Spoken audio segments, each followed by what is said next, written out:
Hey guys, so today I wanted to talk about how the path to healing is not linear at all. You can have good days, you can have bad days, you can have worse days, you can have a healing crisis, and this doesn't mean that you're not getting better. It just means that you need to stay consistent and you're gonna have these ups and downs. And I want to talk about this today because I'm having a bad day, and it's because I ate one of my trigger foods and I shouldn't have, and I knew it was gonna hurt me, but I wanted it anyway. Well, I didn't know it was gonna hurt me, but I thought it might, but I thought maybe my stomach was in a good place and I could handle it, but that wasn't the case. And my trigger food are freaking potato chips, and I can't just stop. I can't just eat a few. I have to have like half the bag, and then I have to pry the bag away from me at that point. Like, it's a serious addiction and I need to stop buying them because I can't control myself. But sometimes I just am craving something salty and crunchy, even though I'm really dehydrated most of the time. I just crave it so bad. I don't know why.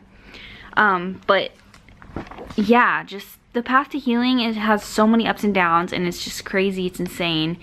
And whoever, you know, is on this path and you have the courage to do it, that's incredible. Like, you're doing such a great job. It's hard to do this. I would say it's almost harder to do this than maybe to just kind of sit around and eat normal things and be addicted to food.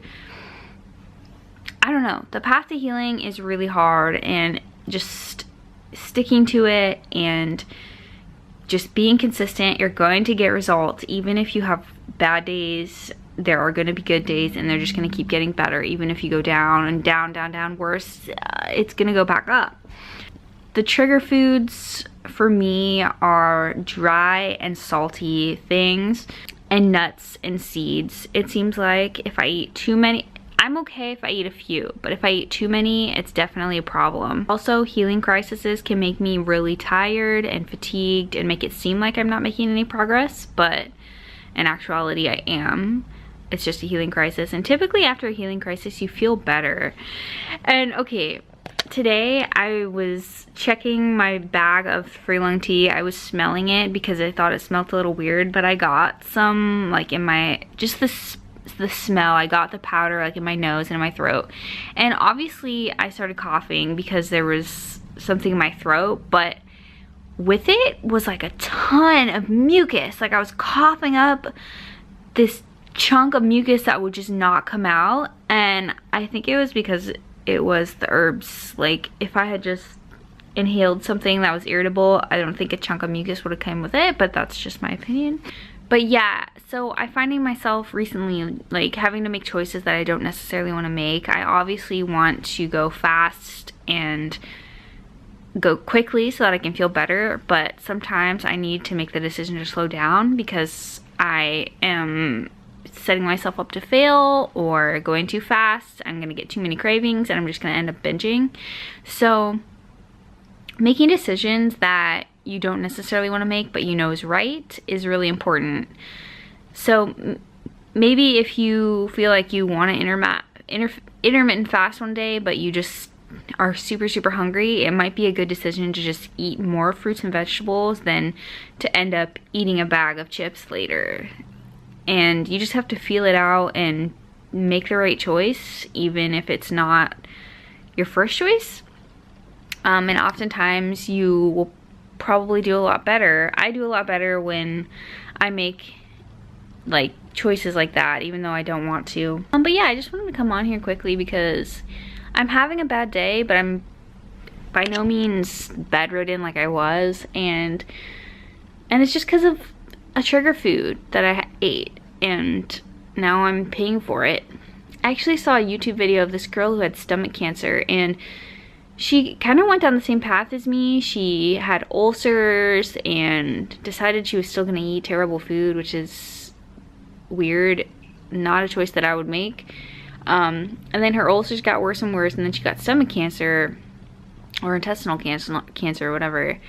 And she was still eating terrible food, and it just blew my mind that she would rather eat pancakes and bacon and still, and I mean, she was fainting at the table at the restaurant, and I just can't wrap my head around it, why she would continue to eat that way. And maybe she just wasn't informed, but I certainly don't want my ulcers to turn into cancer, and I don't know if they already have, but I don't really care.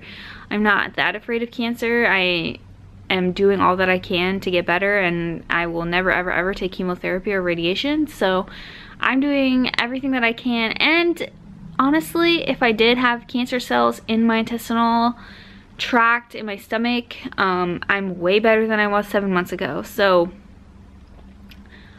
it's already getting better, whatever the heck it is. Yeah, I'm just having a really crappy day, and I just wanted to share that, and maybe it'll help somebody, because just healing is just so all over the place. It's up and down, but just keep going, because I know in a couple of days I'll bounce back and it'll be fine.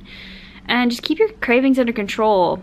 Like, if you feel like you're gonna be ravenous one day, eat more fruit instead of fasting. If you feel like you're gonna be weak, it's always a good idea to do that. And I didn't want to do that, and I just wanted to try to power through it, and I didn't. I ended up eating crappy food, and now I'm really feeling it.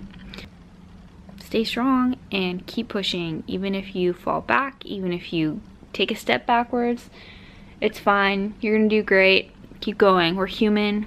We make mistakes.